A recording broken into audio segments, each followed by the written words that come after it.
ইমাম হুসাইন ডাক দিয়া কয়, এ কুফাবাসী, তোমরা আমারে মেহমান মনে কইরো না, তোমরা আমার দাওয়াত দিয়ে আনছো, আমার সাথে দাওয়াত দিয়াই না, তোমরা বেঈমানি করছো, পানি বন্ধ করে দিছো, আমার গলার মধ্যে শাহাদাত করার জন্য তোমরা তরবারি চালাইতেছো, এটা বেঈমানি, জোরদার বেঈমানি, এই বেঈমানি তোমরা আমার সাথে কইরো না।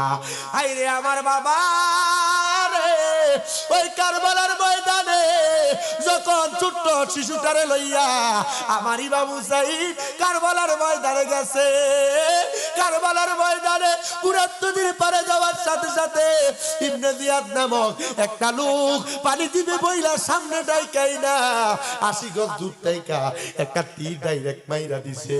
তীরটা যায়া হযরতে শিশু আলিয়াস ঘরের বুক বরাবর লাইগা গেছে। ইমাম হুসাইন হযরত আলিয়াস ঘরে লইয়া হযরত সাহারা বানুর কাছে যায়, ডাক দিয়া কয়, এ সাহারা বানু, তোমার সন্তান আলিয়াসগরকে আমি জান্নাতের সুধা পান করে নিয়ে আসছি, নাও তোমার সন্তানকে নিয়ে যাও। হযরত সাহারা বানু কান্দে আর ডাক দিয়া কয়, আল্লাহ এই ছোট বাচ্চাটার উপরে পাকসাররা রহম করে নাই। এবার হযরত ইমাম আলী আকবর, ইমাম হুসাইনের মতো ছেলে হযরত আলী আকবর রওনা করলেন। আব্বা জান গো, আপনি আমার অনুমতি দেন, আমি কারবালার ময়দানের মধ্যে আমি একটু পানি নিয়ে আসি, যেন আহলে বায়াতরা পানি পান করতে পারে। হযরত আলী আকবর গোরার পিঠুইটা তরবারি দিয়া যখন গেছে পানি নেওয়ার জন্য, হযরত আলী আকবর এমন ভাবে যুদ্ধ করছে, একসাথে 90 জনের গর্দান আলাদা করে দিছে। আচ্ছা বলেন, এক হাতে যদি 90 জনের গর্দান আলাদা করে, কোরবানিতে 10টা 15টা গরু জবাই করার পরে আর শরীর চলে না। আর ইমাম হযরত আলী আকবর যখন একসাথে 90টা এজিদ বাহিনীর গর্দান আলাদা করছে, একটু পানি পান করতে পারে নাই, দৌড়ে আবার ইমাম হুসাইনের তাবুতে আসছে। ডাক দিয়ে কয়, আব্বা জান, আমার জিহ্বাটার ভিতরে দেখেন না একটা ফোঁটা পানি নি দেওয়া যায়, এক ফোঁটা পানি যদি পাই একটা ইজিদেরও আমি জিন্দা রাখতাম না, প্রত্যেকটা ইজিদরে আমি জাহান্নামে পাঠিয়ে দিব, আব্বা জান একটা ফোঁটা পানি দেন না। ইমাম হুসাইন কান্দে আর ডাক দিয়ে কয়, ইয়া আলী আকবর, ও আলী আকবর রে, আরে আমার দুনিয়ার পানি আমার কাছে নাই, আমি তোমারে দিব এমন সাধ্য আল্লাহ তাআলা এই মুহূর্তে আমি ইমাম হুসাইনকে দেয় নাই। তবে যাও যাও যাও, যুদ্ধের ময়দানে চলে যাও, তুমি আলী আকবরের জন্য আমার নানা রাহমাতুল লিল আলামিন হাউজে কাউসারের পানি নিয়ে অপেক্ষা করতেছে। ওই পানি ছাড়া আরো 90 জনকে কতল করছে। ইমাম আলী আকবরের গর্দান আলাদা করার চেষ্টা করছে, ঘাড়ের মধ্যে কুব লাগায় দিছে। ইমাম আলী আকবরের লাশ মুবারকটারে ঘোড়ার পিঠে সরায়া, ঘোড়ার পিঠের উপর দিয়া হযরত আলী আকবরের বুকের উপরে তারা তীর দিয়া ঘোড়ার পিঠের মধ্যে আলী আকবরের চাপায়া দিছে, পাঠাইয়া দিছে হযরত আলী আকবরের সেই জায়গার ভিতরে। ইমাম হুসাইনের পরিবারের ভিতরে শুধু ক্রন্দন আর ক্রন্দন, ক্রন্দন আর ক্রন্দন, কান্না কান্না শোনা যায়। হযরতে আলী আকবর যখন যায়, আলী আকবর যাওয়ার আগে রে, হযরত আলী আকবর যাওয়ার পরবর্তী সময়ে ইমাম হুসাইন আহলে বায়াতের সদস্যদের মধ্যে একজন লোক ছিল, বড় বুজুর্গ মানুষ। ওই বুজুর্গ মানুষটা কয়, তোমরা আমার একটু সুযোগ দাও, আমি যে একটু পানি আনার ব্যবস্থা করি। উনিও গেছেন পানি আনার জন্য, উনাকে তারও মোহাব্বত করত। হযরতে আল্লাহর বান্দা যখন পানি নেওয়ার জন্য উনি মুখের মধ্যে নিবে, হযরতে আল্লাহর বান্দা মুখের মধ্যে পানি নেয় নাই। উনি বলতেছে, আমি যদি এই মুহূর্তে নবী পরিবাররা পানি না পান করায়া এই মুহূর্তে আমি পান করি, আর আমার নবী যদি আমার একবার প্রশ্ন করে, আমার আহলে বায়াতরে পানি না পান করায়া তুমি আগে পানি পান করলা, আমি নবীর কাছে কোনো জবাব দিতে পারবো না। উনি মশকটা বাহির কইরা পানি নিয়ে যখন রওনা করবে, এজিদের দলেরা ডাক দিয়া কয়, পানি আপনি পান করেন, কোনো নিষেধ নাই, তবে আহলে বায়াতকে একটু পানিও দেওয়া যাবে না, পানি বন্ধ করে আহলে বায়াতকে কতল করা হবে, আর এই পানি বন্ধ করে তাদেরকে শহীদ করে দেওয়া হবে। নবীর পরিবারের জন্য পানি নিয়ে রওনা করছে, বাম কাঁধের মধ্যে পানির মশকটা নিছে। হযরতে আল্লাহর বান্দা পানি নিয়ে যখন সামনে যায়, ওনার বাম হাতের একটা কূপটি আলাদা করে ফেলছে। উনি ডান হাতের মধ্যে গোড়ার লাগামটা ছেড়ে দিয়া পানির মশকটা যখন নিচে রে বাবা, ওনার বাম ডান হাতটারে পর্যন্ত কূপটি আলাদা করে ফেলছে। উনি মুখের মধ্যে কামড় দিয়া দিয়া ওই মোশকটারে ধরছে, উনার গর্দানটার মধ্যে কোপ দিয়া আল্লাহর ওই বান্দারে বিদায় করে দিছে। হাইরে দস্তে কারবালা, ইসলাম জিন্দা হতা হে আর কারবালা কি বাত। ইমাম আল্লামা ইকবাল ওনার লিখিত কিতাবের মধ্যে লিখতেছে ইসলাম তো পরিপূর্ণ জিন্দা হয়েছে কারবালার যুদ্ধের পরে, আর বাকি যুদ্ধগুলা যেগুলা ছিল এগুলা মুসলমানের ইমানি পরীক্ষার যুদ্ধ। ইসলাম পরিপূর্ণ জিন্দা হয়েছে কারবালার ময়দানের যুদ্ধের পরে। এবার যখন ওনাকে শহীদ করা হয়, ওনাকে শহীদ করার পরে ইমাম কাসেম রাদিয়াল্লাহু তাআলা আনহু ডাক দিয়ে কয়, চাচা যুদ্ধের ময়দানে আপনি আগে যাইয়েন না, আপনি ইমাম হুসাইন রে কারবালার ময়দানে যদি শাহাদাত করা হয় আর আমার নবী যদি আমি ইমাম কাসেম নে বলে আমি কি করছি আপনার গলার মধ্যে আগে ছুরি চালাইলো, আমি আমার নবীজির কাছে মুখ দেখাইতে পারবো না। ইমাম কাসেম হলো ইমাম হাসানের সন্তান। ইমাম হুসাইন আমি আপনার বাতিজা আমার দেন, আমি যেন যুদ্ধে যাই। যুদ্ধে যাওয়ার জন্য হযরত ইমাম কাসেম রওনা করবে। এমন টাইমে হযরত ইমাম হুসাইন ডাক দিয়া কয়, এ বাতিজা হযরত ইমাম কাসেম আসেন আমার সামনে আসেন, আমি আপনার একটা ওয়াদা ইরাদা পূরণ করে দেই। আপনার বাবা জান ইন্তেকাল করার সময় আমার একটা ইরাদা করে গেছে, তার সময় আমি যেন আপনার গলার মধ্য থেকে কবজ অথবা আপনার বাবার লিখিত একটা ওয়াদা আমি পূরণ করে দেই। হাদিস শরীফে বলে ওয়া ইনফাজু আহাদিহিমা, কোন মৃত মানুষ যদি মারা যায়, কোন মানুষ যদি মারা যায় তার সন্তানের 5টা দায়িত্বের 3 নাম্বার দায়িত্ব সন্তান মা বাবার পক্ষ থেকে মা বাবার কোন ঋণ থাকলে পূরণ করবে, ওয়াদা থাকলে পূরণ করবে, দেনা পাওনা থাকলে এগুলা পরিপূর্ণ করবে। আর আমরা ফুলাফাইন জাগা ভাগাভাগি করে লাশ মাটি দিতে দেয় না, কথা কোন না ঠিক কিনা? এ বাবা জাগা ভাগাভাগি করার আগে মা বাবার দেনা পাওনা থাকলে এগুলা মিশাইবা, এরপর তুমি জাগা ভাগাভাগি করবা। হযরত ইমাম হুসাইন ডাক দিয়া কই, ইমাম কাসেম রে তোমার সঙ্গে আমার কন্যা হযরত সকিরাকে বিবাহ দেওয়ার কথা তোমার আব্বা ওসিয়ত করেছে, তুমি কি বিবাহ করতে রাজি? হযরত সকিনা বড় ছোট, ডাক দিয়া কয়, চাচা আব্বা যেহেতু বলছে আব্বার ওয়াদা আপনি পূরণ করেন, আব্বার ওসিয়ত আপনি পূরণ করেন। ওসিয়ত পূরণ করে কারবালার ময়দানে বিবাহ হয়ে গেছে, ওই বিবাহ কিন্তু এখনো পর্যন্ত পরিপূর্ণ হয় নাই। বলে হুজুর কেন হয় নাই? বিবাহের যে আগদের খানাটা আছে এটা আপনারাও খাইতে পারবেন। বলে হুজুর কেন? যারা আহলে বায়াতরে ভালোবাসে ইন্তেকাল করবে, মরার পরে আমার আল্লাহ তাআলা হযরত ইমাম কাসেম আর সকিনার বিয়ার খানাটা আল্লাহর প্রিয় বান্দাদেরকে জান্নাতের মধ্যে খাওয়াইব। নবী আমার বলে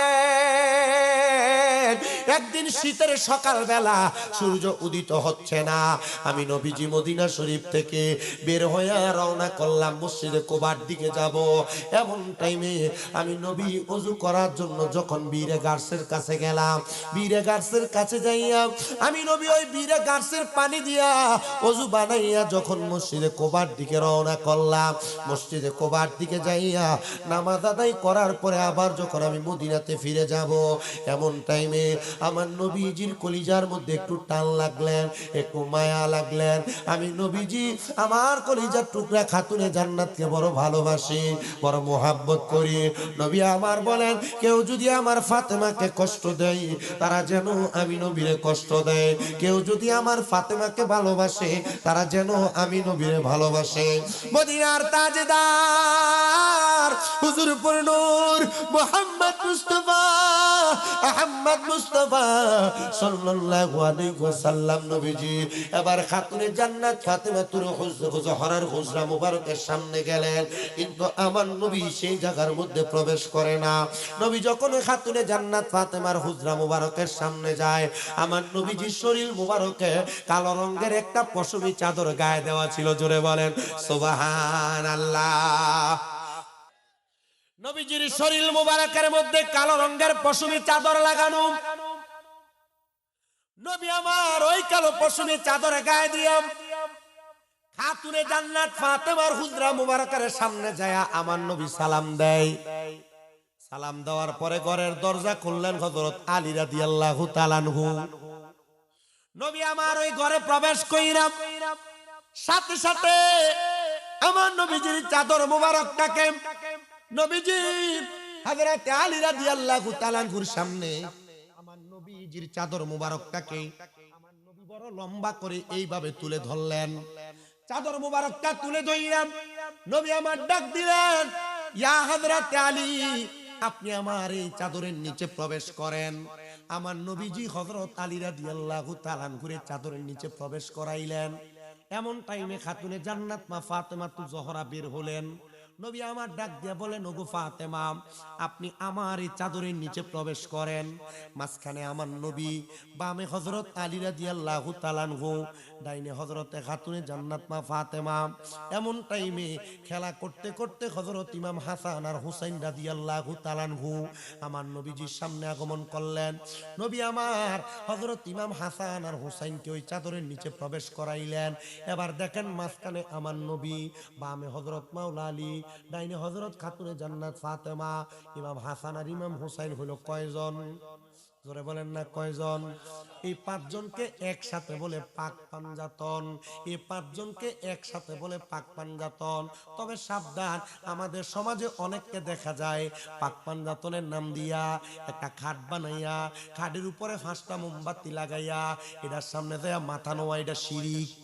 পাক পাঞ্জাতন মানা যায়, তবে মোমবাতি জ্বালাইয়া সেজদা দেওয়াটা শিরিক। খাট পূজা, খাট পূজা, এগুলা থেকে সাবধান, সতর্ক। প্রিয় মুসলমান ইমানদার, শুনেন, অন্তরের কানটা লাগে শুনেন। আমার নূরের নবী, রাহমাতুল লিল আলামিন নবী, এই চারজনকে একসাথে ঢুকায়া আমার নবী মাঝখানে থাকলেন। এবার আমার নবী আল্লাহর দরবারে দোয়া করলেন, আল্লাহুম্মা হাউলাই আহলু বাইতি, কোরআনের আয়াত। আমার নবী দোয়া করলেন, আল্লাহুম্মা হাউলাই আহলু বাইতি, আল্লাহ আপনি এদেরকে কবুল করেন, এরা হলো আমার আহলে বায়াত। আবার আশিকিটারে সুরে সুরে লেখে, ও মনোবাই পাকেতে পাঞ্জাতন, নিরাকারে নিরঞ্জন, এক বস্তুতে দুই রকম বুঝাই, শরীয়তের সতেকে নাম, তরিকতের নাই মুকাম, হাকিকত বুঝিলে মারফতে পাই রে মন পাগলা মনোরাই। ও তুই ডুব দিলি না পাকে দরিয়াই, ও তুই ডুব দিলি না সুখু খাইলি না এসকের দরিয়াই রে মন পাগলা মনোরাই। ও তুই ডুব দিলি না পাকে দরিয়ায়। ও মনরে আমার নবীজি সিন্ধু কইয়া মারেফতের তালা দিয়া হাসান হুসাইন রাখছে ডাইনে বাই, মা ফাতেমা শিকলে গইয়া তালাটা রাখছে না টেকায়া, সাবি নিছে আলী মরতু যাই রে মন পাগলা মনোরাই। ও তুই ডুব দিলি না পাকে দরিয়ায়। প্রিয় মুসলমান ইমানদার, হে নবীর উম্মত, অন্তরের কানটা লাগে শোনো। আমার নূরের নবী যখন দোয়া করলেন, আল্লাহ আপনি এদেরকে কবুল করেন, এরা হলো আমার আহলে বায়াত। আমার আল্লাহ সাথে সাথে কোরআনের আয়াত নাযিল করে দিলেন। আল্লাহ বলেন, ইন্নামা ইউরিদুল্লাহু লিইয়ুযহিবা আনকুমুর রিজসা আহলাল বাইতি ওয়া ইউতাহিরাকুম তাতহীরা। জবান খুলে উচ্চ কণ্ঠে জোরে জোরে বলেন আল্লাহু আকবার। আল্লাহ বলেন, নিশ্চয়ই নিশ্চয়ই নবী যারা আপনারা আহলে বায়াত, আমি আল্লাহ তাআলা এদের থেকে সকল প্রকার অপবিত্রতা দূর করে আমি আল্লাহ এদেরকে ওয়ায়ুতাহিরাকুম তাতহীরা, আমি আল্লাহ এদেরকে পবিত্র বানাইছি। হ্যাঁ প্রিয় মুসলমান ইমানদার, আমার নবীজি আল্লাহ তাআলার এই কোরআনুল কারীমের আয়াত যখন নাযিল হইলেন, নবীজির একজন কলিজার টুকরা স্ত্রী খাতুনে জান্নাত ফাতেমার ঘরে ছিলেন। উনি গমন কইরা আমার নবীজির ওই চাদর মুবারকটাকে এভাবে তোলা দিলেন, ওই চাদরের নিচে ঢুকতে চাইলেন। নবী আমার বলে, ওগো স্ত্রী, তুমি কেন এই চাদরের নিচে ঢুকতে চাও? তিনি বলেন, ইয়া রাসূলুল্লাহ, এই চাদর বড় সম্মানিত, এই দলটা বড় মর্যাদাবান, আহলে বায়াত বড় দামি গো দামি। নবীজি আপনি আমাকে তাদের দল মুক্ত করেন। আমার নবী বলেন, স্ত্রী গো, তুমি তোমার জায়গায় সম্মানিত, আহলে বায়াত তাদের জায়গায় সম্মানিত, আহলে বায়াত নাজাতের তরি। নবী আমার আস-সাওয়ারিকুল মুহরিকা কিতাবের মধ্যে হাদিস আসতেছে, 15টা হাদিস একসাথে আসতেছে। শামে কারবালা কিতাবের প্রথম দিকে 20টা হাদিস একসাথে আসছে। আল্লাহর নবী বলেন, আমার আহলে বায়াত হলো নূহ নবীর নৌকার মতো। নূহ নবীর উম্মত ছিল 80 জন উম্মত, 40 জন পুরুষ, 40 জন নারী। 40 জন পুরুষ নারীর মধ্যে জোড়ায় জোড়ায় পশুকে তুলছেন, জোড়ায় জোড়ায় গাছকে তুলছেন। কিন্তু এই নৌকার মধ্যে যারা আরোহণ করেছে তারাই রক্ষা পাইছে নূহ নবীর জামানায় প্লাবন থেকে। আর যারা আরোহণ করে নাই তারা রক্ষা পায় নাই, রক্ষা পায় নাই। ঠিক আমার নবী বলেন, দুনিয়ার জমিনে যারা আমার আহলে বায়াতকে ভালোবাসবে, আহলে বায়াতকে মোহাব্বত করবে, আহলে বায়াতের প্রতি শ্রদ্ধা রাখবে, এরা যেন জান্নাত পাবে, নাজাত পাবে, নাজাত পাবে। ইয়া রাসূলুল্লাহ, ইয়া হাবিবাল্লাহ, আপনার কাছে জানতে চাই, আপনি নবী বলেন না এ আহলে বায়াতের ব্যাপারে আপনি আরো কয়েকটা তথ্য প্রদান করেন। নবী আমার বলেন, উম্মত, এ আহলে বায়াতের যিনি মহিলা সদস্য হযরত ফাতেমা, তিনি হবে জান্নাতের মহিলাদের সরদারিনী। এ আমার খাপুর এলাকার পর্দার অন্তরালের মা, তোমরা যদি হযরত মা ফাতেমার সাথে জান্নাতে যাইতে চাও তাহলে স্বামীর মনে কষ্ট দিও না, বেপরদা হইও না, বেহায়াপনা কইরো না, স্বামীর আদেশ অমান্য কইরো না। মা গো মা, স্বামী বিদেশ থাকার শর্তে মোবাইল, ইমো কলে, হোয়াটসঅ্যাপের মাধ্যমে পরপুরুষের সাথে সম্পৃক্ত হয় না। আপনারা বলেন, মহিলারা জান্নাতে যাওয়ার জন্য এমন কর্মগুলা থেকে বেঁচে থাকার দরকার আছে না না? প্রিয় মুসলমান ইমানদার শুনো, পর্দার অন্তরালে আমার অনেক মা বোনেরা বসে আছেন, আম্মুজিরা। আমি চাই না খাপুরা এলাকার কোন মহিলা দুজকের আগুনে জ্বলুক, আমি চাই না খাপুরা এলাকার কোন মহিলা জাহান্নামে যাক, আমি চাই না খাপুরা এলাকার কোন মহিলার জিহ্বা আগুনের কেচি দিয়া কাটুক, আমি চাই না খাপুরা এলাকার কোন মহিলার স্তনের মধ্যে গরম রড লাগে আগুনে ঝুলাইয়া দিক, আমি চাই না খাপুরা এলাকার কোন মহিলার চুলের মধ্যে ঝুলাইয়া ঝুলাইয়া আগুনে সেক দেওয়া হোক। মা গো, যদি তোমরা এমন কঠিন শাস্তি আযাব না পাইতে চাও, মা ফাতেমার সাথে জান্নাতে যাইতে চাও, 1 নাম্বার পর্দা করো, 2 নাম্বার নামাজ পড়ো, 3 নাম্বার রোজা রাখো, 4 নাম্বার স্বামীর বাধ্যগত হও। আর আমরা সমাজের বেরিয়েতে তো স্বামীর অবাধ্য, এত বাধ্য, এত বাধ্য, স্বামীর অনুমতি ছাড়া কোম্পানিগঞ্জ বাজার আর নবীনগর বাজার পুরাটা ঘুরা চলে আসে, মুরাদনগর ঘুরা চলে আসে। অথচ আল্লাহর নবী বলে, একটা মহিলা স্বামীর অনুমতি ছাড়া বাবার বাড়িতে যাইতে পারবে না। আল্লাহর নবী বলে, একটা মহিলা স্বামীর অনুমতি ছাড়া বাবার বাড়িতে যাইতে পারবে না। আর বেডি জামাইরে ঘুমে রাখা সকালবেলায় পুরা কোম্পানিগঞ্জ বাজার কিনা লয়ে চলে গেছে।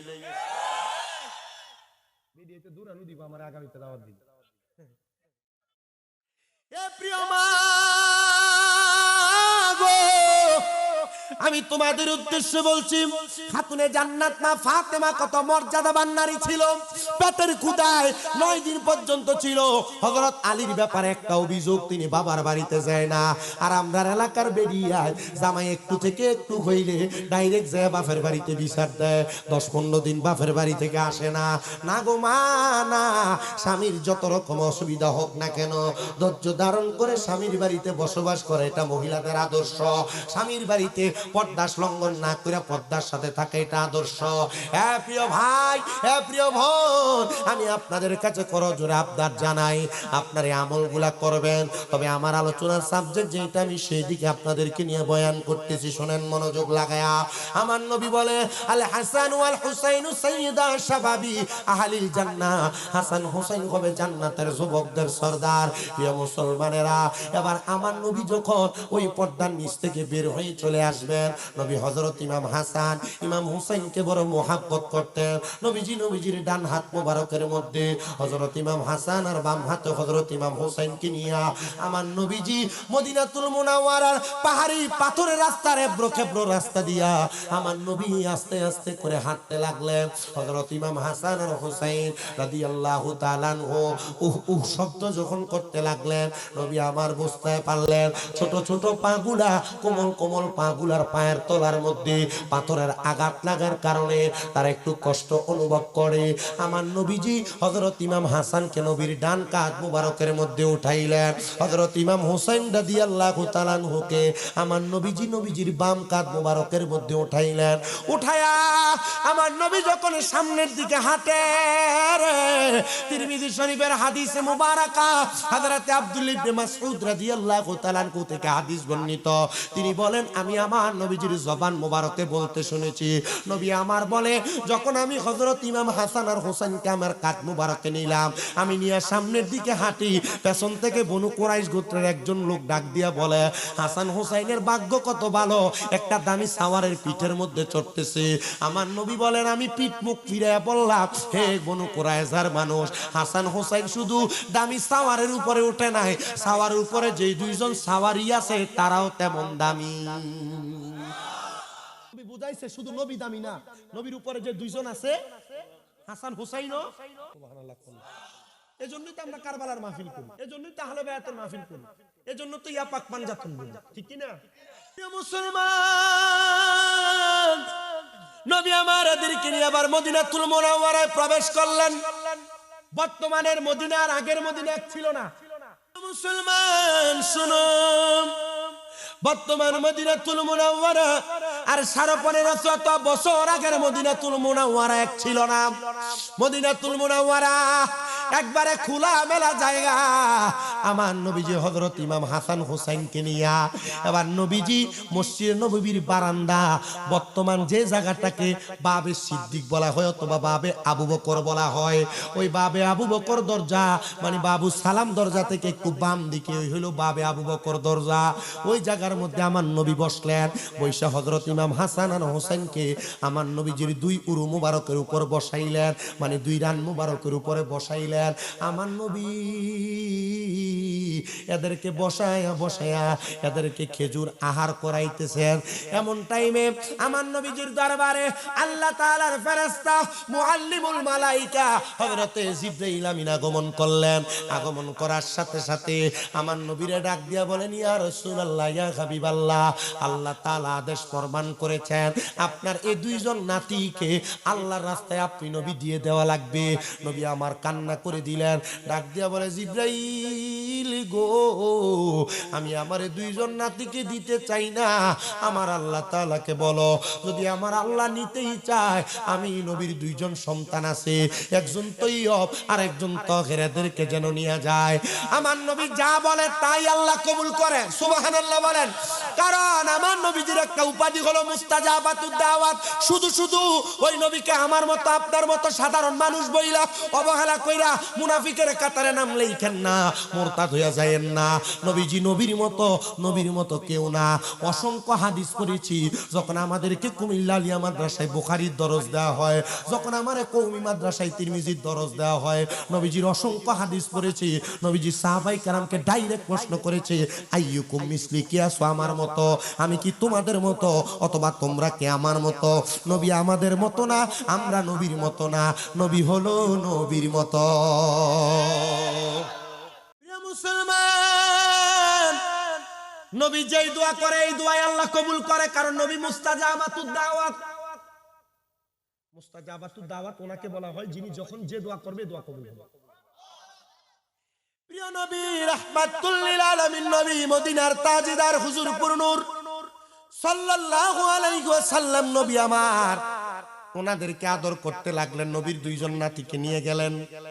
অনুরূপ ভাবে পরবর্তী বছর আমার নবী ঠিক এমন ভাবে বসে রইলেন।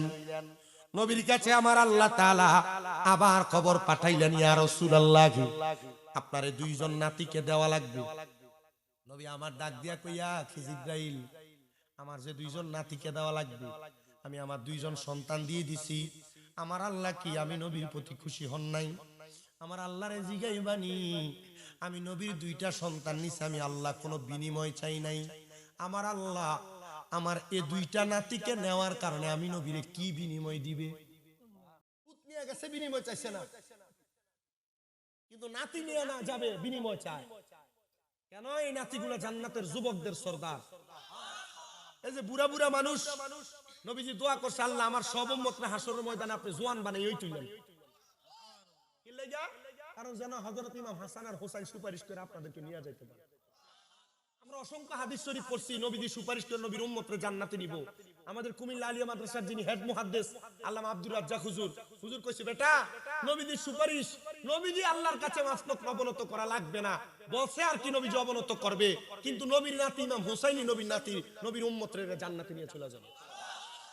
এত দাম, এত মর্যাদাওয়ালা নবীর উম্মত আমরা। মর্যাদাওয়ালা নবীর উম্মত হয়ে মিশা কথা খায়, সুদ খায়, ঘুষ খায়, বাতিজার জমি দখল করে, এলাকা থেকে চাঁদা তোলে, এলাকার মসজিদের সভাপতি আবার বানায় সুদ করবে, এলাকার মসজিদের সেক্রেটারি বানায় সুদ করবে, এলাকার সর্দার বানায় যেটা 10 টাকা সায়ের কাছে বেচা ওইটারে।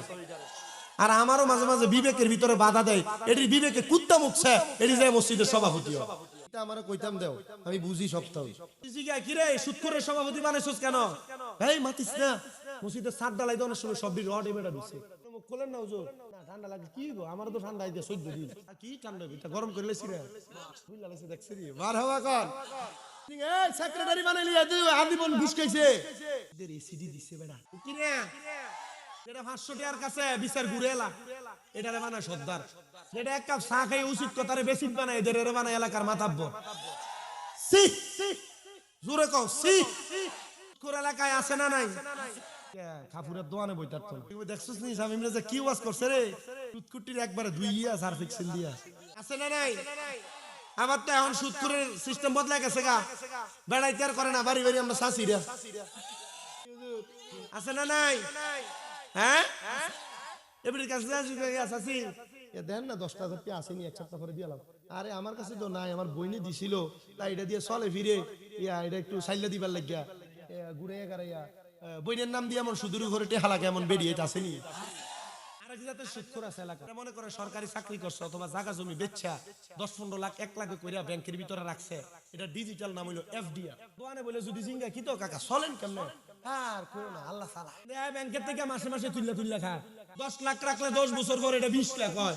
জানি ওই মুরব্বি কই লোকে আছে একটা সুদ আমনের বউ আমনারে ফার্ম দিয়ে খাওয়া, এটা কোনটা দেখবেন রাত্রে কয় তুই যে যা কামাই করো সব খরচ করে লাও, আমরা জি ফুতের একটা ভবিষ্যৎ আছে না, আয়ো আমরা ব্যাংকে একটা ডিপিএস করি, মাসে 500-1000 করে জমা রাখিয়া 3 বছর পরে ডাবল উড়ানের লাগিয়া, এমন ডিপিএস এর নামে সুদখোর সমাজে আছে না নাই? কয়েকটা জোরে কয় না, চিন্তা করে হুজুর যদি সুদখোরের কথা জোরে জোরে কই পরে ঠিক গেলে কার কাছে তেটি হাড়া হালত দমু। হুজুর পুরনুর সাল্লাল্লাহু আলাইহি ওয়াসাল্লাম নবীর উম্মতেরা, আমার নবীজির কলিজার টুকরা সন্তান নিয়ে গেছে, নবী কিছু চায় নাই, কিন্তু নাতি নিয়ে যাবে।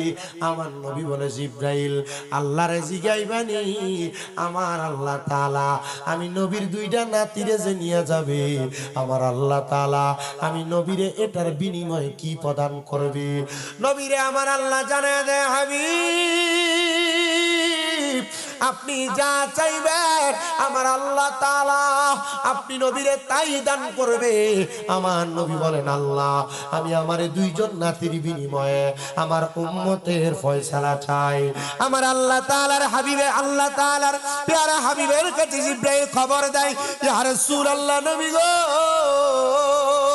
আপনার 2জন নাতি তো একসাথে শহীদ হবে না, আপনার একজন নাতিকে আপনার এক প্রকার উম্মত নামদারি, যাদের মাথায় টুপি থাকবে, মুখে দাড়ি থাকবে, শরীরে পাঞ্জাবি থাকবে, এরা তাদের ক্ষমতার আসনের জন্য আপনার নাতির তারা বিষ প্রয়োগ করে মারবে, আপনার নাতির তারা হত্যা করার চেষ্টা করবে। আমার নবী কান্না করতেছে, আরেকজন ফেরেশতা ডাক দিয়া কয়, ইয়া রাসূলুল্লাহ আপনার আরেকজন নাতিরে ওই কারবালার জমিনের মধ্যে এরা গলা মুবারকের মধ্যে তরবারি চালাইয়া দিব, যে গলায় চুমু খেতে আল্লাহর হাবিব নবী মুস্তাফাই কিভাবে সেই গলাতে বিষের ছুরি শিমরে চালাই নবীজির আওলাদ সালাম জানাই মোরা তোমায়, সালাম জানাই মোরা তোমায়, যে মাথায় হাত বুলিয়ে ঘুম পাড়াতে রাতের আম্মা ফাতেমাই যে মাথায় হাত বুলিয়ে ঘুম পাড়াতে আম্মা ফাতেমাই কিভাবে সেই মাথাকে নিল তারা তীরের আগায় নবীজির আওলাদ সালাম জানাই মোরা তোমায় সালাম জানাই। প্রিয় মুসলমান গো, আমার নবীজির কাছে খবর আসার পরেও নবী আমার কোনো চিন্তা করলেন না।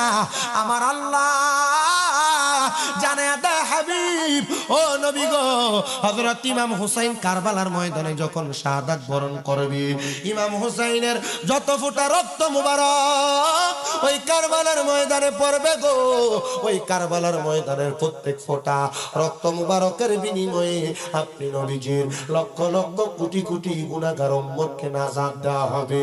আর আমার নবীও কয় শাফাআতিলি আহলিল কাবাইর মিন উম্মতি, আমার উম্মতের ভিতরে যারা কবিরা গুনাহ করবে আমি নবী তাদেরকেও সুপারিশ করব। প্রিয় মুসলমান ইমানদার, আমার নবী দুনিয়া থেকে ইন্তেকাল এখনো করেন নাই। নবী আমার যখন হযরত ইমাম হাসান আর হুসাইন নবীজির পুরো মুবারকের মধ্যে বসা, আমার নবীজির জিবরাইলের সেই বাণীটা শুই না, আমার নবীজির চোখ মুবারক গুলা দিয়ে পানি পড়তেছে। আমার নবী হযরত ইমাম হাসান রাদিয়াল্লাহু তাআলার ঠোঁট মুবারকের মধ্যে চুমা দিতেছে, ইমাম হুসাইন রাদিয়াল্লাহু তাআলার গলা মুবারকের মধ্যে চুমা দিতেছে। এদিক দিয়া ওই দুইজন ভাইকে না দেইখা আমার নবী কলিজার টুকরা কন্যা হযরতে ফাতেমাতুজ জোহরা রাদিয়াল্লাহু তাআলা আনহা উনি দৌড়াইয়া মদিনাতুল মুনাওয়ারাতে আগমন করলেন। তাকে দেখলেন গো, আমার নবীজি অন্যদিন হাসান হুসাইনকে যেভাবে আদর করে, আজকে নবীজির আদর করার ঘটনাটা একটু উল্টা। অন্যদিন নবীজি হাসান হুসাইনের কপাল মোবারকে চুমা দিত, আমার নবীজি আজকে দিয়ে হাসান হুসাইনের ঠোঁটে আর গলাতে চুমা দেয়। খাতুনে জান্নাত ডাক দিয়া কয় আব্বা যান ও মুহাম্মদুর রাসূলুল্লাহ, অন্যদিন আপনি ইমাম হাসান আর হুসাইনের কপালের মধ্যে চুমা দিতেন, আজকে দিয়ে আপনি আপনার আদরের ধরন পাল্টায়া ফেললেন।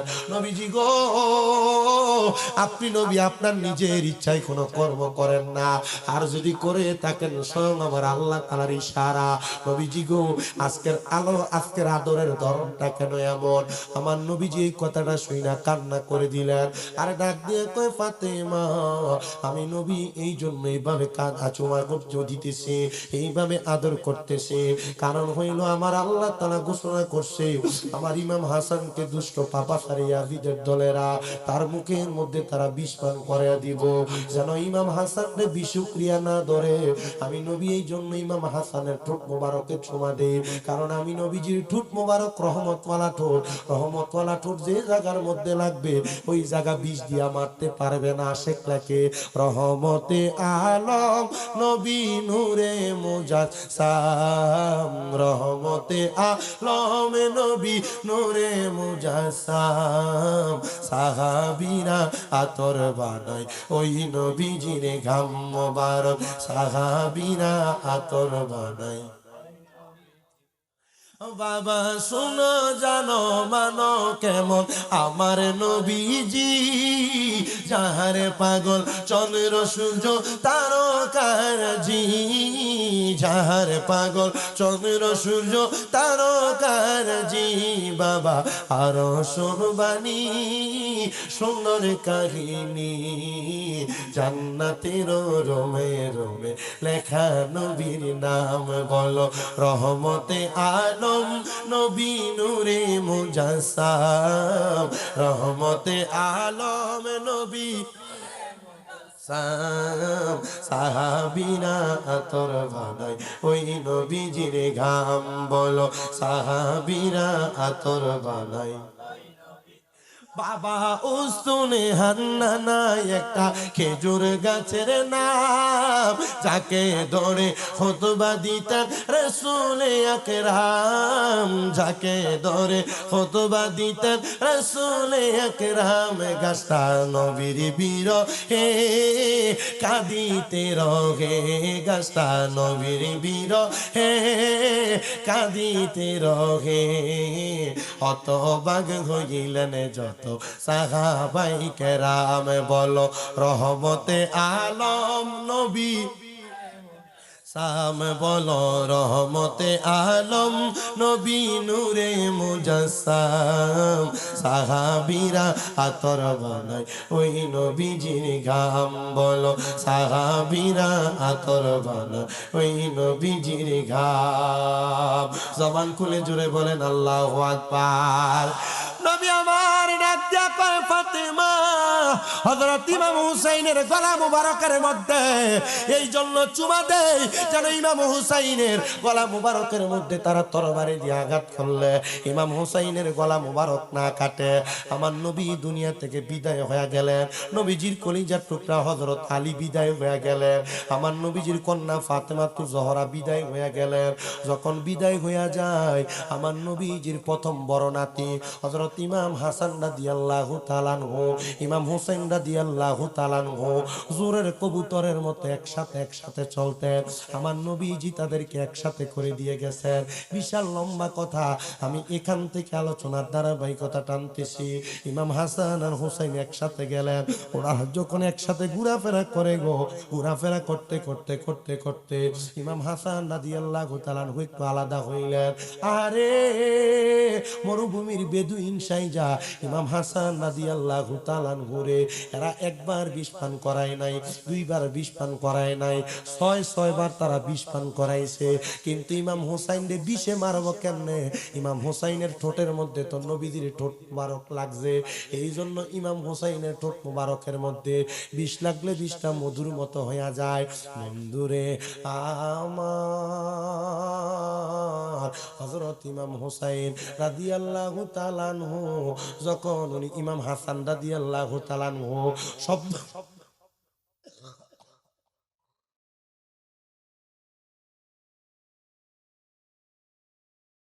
প্রথমবারের মতো হযরত মালিক ইবনে মারওয়ান সহ ইমাম হুসাইন সহ মরুভূমির প্রান্তরের মধ্যে গেলেন। যাওয়ার পরে ইমাম হাসান রাদিয়াল্লাহু তাআলা আনহুর একটা শরাবের গ্লাসের মধ্যে কইরা ছোট ছোট মরুভূমির নুরি পাথরকে তারা বাইটা গুড়ার মতো বানায়া এই শরবতের সাথে মিক্স করে দিছে গো। আর ইমাম হাসান রাদিয়াল্লাহু তাআলা আনহু সে শরবত যখন পান করছি, ওই পাথরের নুরি পাথরগুলা ওনার কলিজার মধ্যে যায়া কলিজাটারে মনে হয় সারখারের মতো করে ফেলছে। দুনিয়ার মানুষ একটু ব্যথা পাইলে মাগদু কয়ে চিল্লানি মারে, আল্লাহ গো কয়ে চিল্লানি মারে।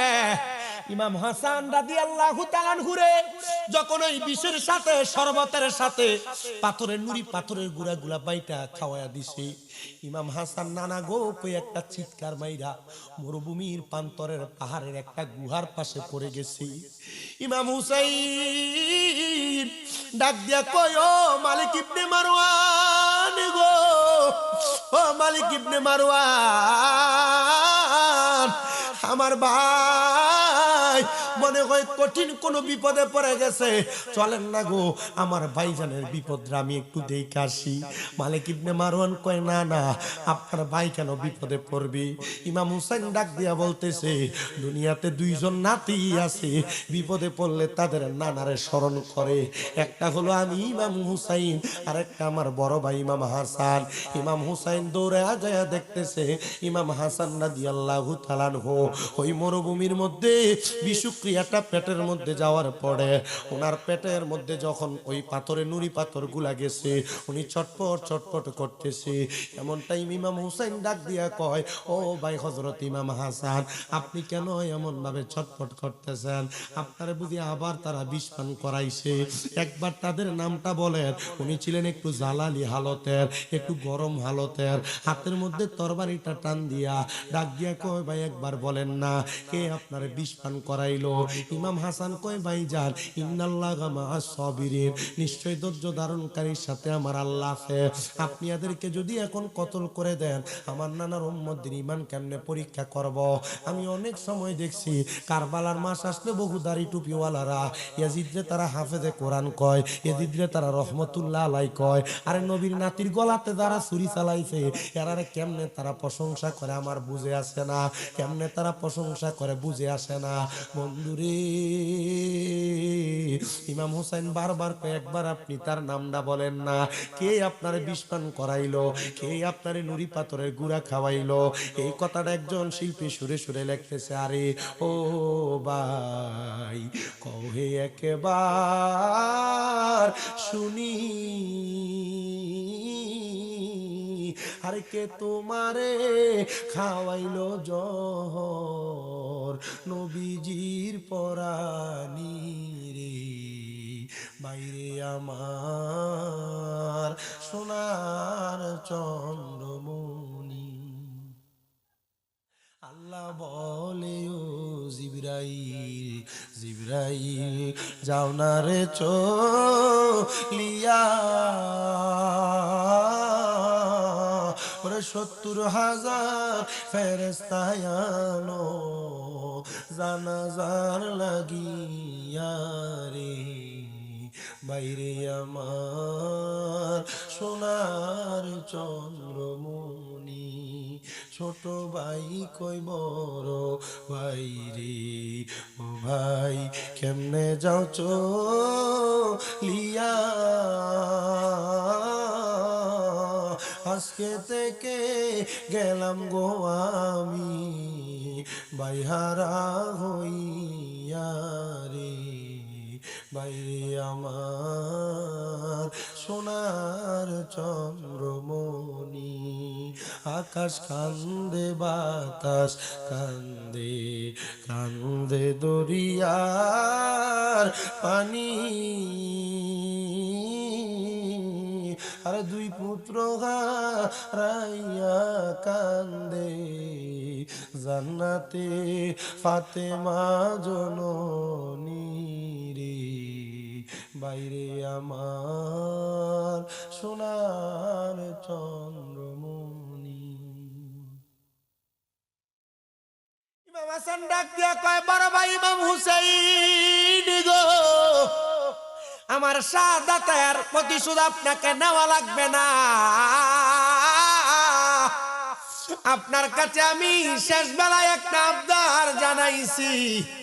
আপনি যখন আমার নানার দরবারে যাবেন আমি ইমাম হাসানের শেষ একটা সালাম আমার নানার দরবারে আপনি পৌঁছে দিয়েন। ও বন্ধু,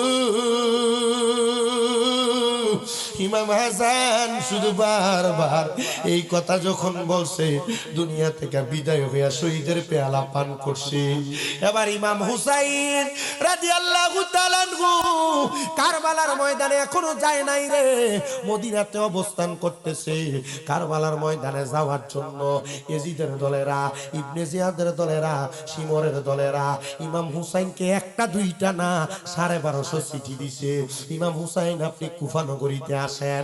কিন্তু ইমাম হুসাইনের সাথে নবীজির জামানার 91 জন সাহাবায়ে কেরাম ছিল, কোন কোন বর্ণনায় পাওয়া যায় 98 জন সাহাবায়ে কেরাম ছিল। এরা ডাক দিয়া কয় ইয়া ইমাম হুসাইন আপনি কুফা নগরীতে যাইয়েন না, কারণ কুফা নগরীর মানুষ বড় বেঈমান, কুফা নগরীর মানুষ বড় মুনাফিক। বলে কেন গো? বলে তারা আপনার দাওয়াত দিয়ে নিয়ে আপনার ক্ষতি করবে, কারণ তারা আপনার বাবা হযরত আলীর কুফা নগরীতে দাওয়াত দিয়ে নিয়ে হযরত আলী নামাজ পড়তেছিল, আর আপনার আব্বা জানের পিঠের মধ্যে তীর মারছে, বাম পায়ের মধ্যে তীর মারছে। এরা যদি আপনিও কুফাতে যান এরা আপনার সাথে বেঈমানি করবে, আপনি যাইয়েন না। এ প্রিয় মুসলমান, হযরত ইমাম হুসাইনের সর্বশেষ একটা চিঠি লাগছে। ইমাম হুসাইন আপনি যদি আমাদেরকে বায়াত করানোর জন্য কুফা নগরীতে না আসেন তাহলে আমরা আপনার জন্য আপনার নানার দরবারে নালিশ করব ময়দানে মাশরি। আমরা বলবো ইয়া রাসূলুল্লাহ, আপনার নাতির আমরা বায়াত নেওয়ার জন্য ডাকছিলাম, আপনার নাতি আসে নাই। এমন ভাবে নবী বংশের অনেক মানুষ গেছে, হযরত মুসলিম বিন আকিল গেছে, হযরত মুহাম্মদ এবং ইব্রাহিম গেছে, হযরত সালুলা রাদিয়াল্লাহু তাআলা আনহু গেছে, হযরত ইবনে কুরাইজা রাদিয়াল্লাহু তাআলা আনহু গেছে, হযরত ইবনে মাখতুম রাদিয়াল্লাহু তাআলা আনহু গেছে। এমন ভাবে 72 জন সদস্য কারবালার ময়দানের মধ্যে শাহাদাত বরণ করছে। কেউ কেউ বলেন 70 জন সদস্য কারবালায় শাহাদাত বরণ করছে। ইমাম হুসাইন সর্বশেষ ওনার পরিবারের সদস্য নিয়ে হযরত ইমাম জয়নুল আবেদিন, ইমাম হুসাইনের চার সন্তান হযরত জয়নুল আবেদিন সহ ইমাম হুসাইনের আরেকজন সন্তান ছিল হযরত আলী আকবর, আরেকজন ছোট সন্তান ছিল হযরত আলী আসগর। এই তিনজন সন্তান হযরতে সকিনারে নিয়া, হযরতে সাহারা বানুরে নিয়া, নবী পরিবারের 72 জন সদস্য নিয়া কাফেলাটা নিয়ে রওনা করলেন কুফা নগরীর দিকে। আমার আল্লাহ তাআলা হিকমত কইরা ইমাম হুসাইন রে কারবালার ময়দানের মধ্যে প্রবেশ করাইছে। ওই কারবালার ময়দানের মধ্যে ইমামে পাক ইমাম আলী মাকাম যখন গেছে, চারদিক থেকে ওই কুফা নগরীর জিদ বাহিনীরা তাদেরকে আটকা করে ফেলছে, তাদেরকে পাকড় করে ফেলছে। এরা ইমাম হুসাইনকে পানিও দেয় না, ফুরাত নদীটারে তারা বন্ধ করে রাখছে, নবী পরিবারের খানা সংগ্রহ করতে দেয় না, তাবু গাড়াইতে দেয় না। ইমাম হুসাইন হযরত জয়নাল আবেদিন অসুস্থ মানুষ, ওনার নিয়া উনি তরবারি নিয়ে গেছেন খেজুর গাছের ডাল কাইটা তাবু বানাবে। খেজুর গাছের ডালের মধ্যে যখন কোপ মারছে, খেজুর গাছের ডাল থেকে রক্ত বয়া বয়া পড়তেছে, মাটির মধ্যে আঘাত করছে, মাটির মধ্যে থেকে রক্ত বের হইতেছে।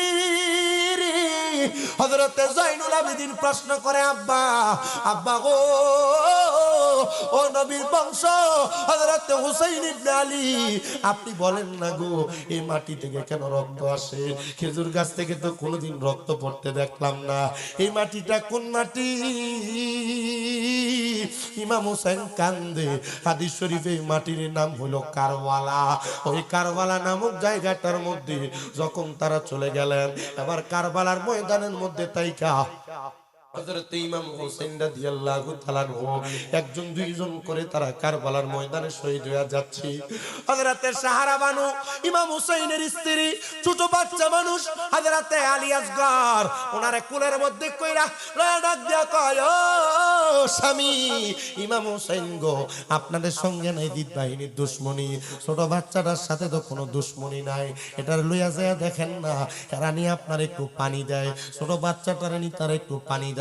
ইমাম হুসাইন কই তারা দিবে না, তারা দিবে না, তারা বেঈমানি করবে। আশিকে তারা সুরে সুরে লেখে, মুঝে কুফা ওয়ালো মুসাফির না সমঝো, মে আয়া नहीं हो बुलाया गया हो, मैं आया नहीं हो बुलाया गया हो, कि मेहमान बना कर सताया गया हो, मैं रोया नहीं हो रुलाया गया हो, खुदा जान कैसी है बेज़ुबानी, बहादुर पियासो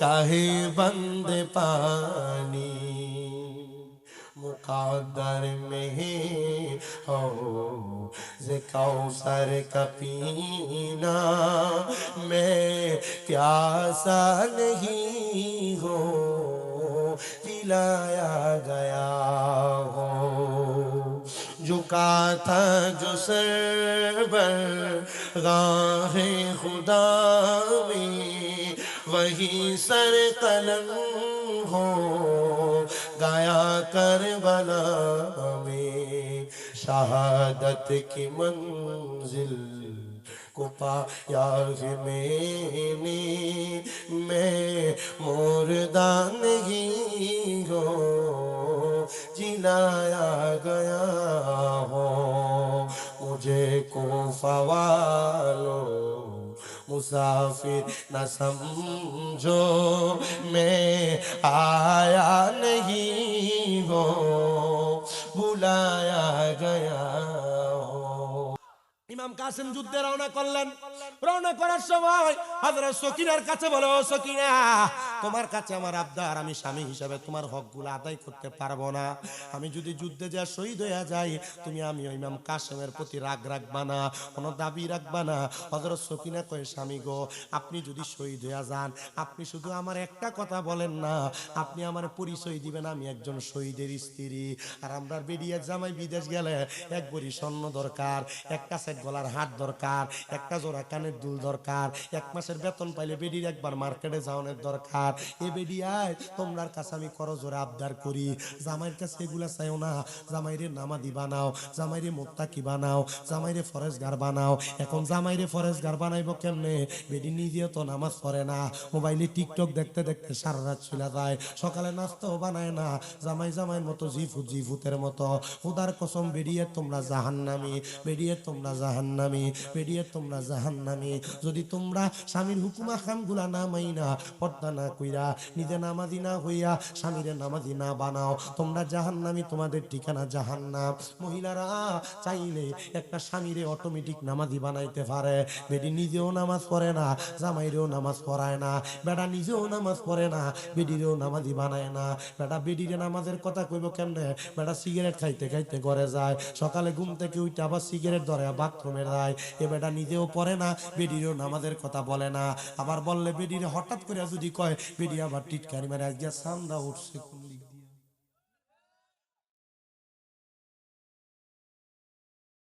আপনারা কষ্ট হইতেছে নাকি?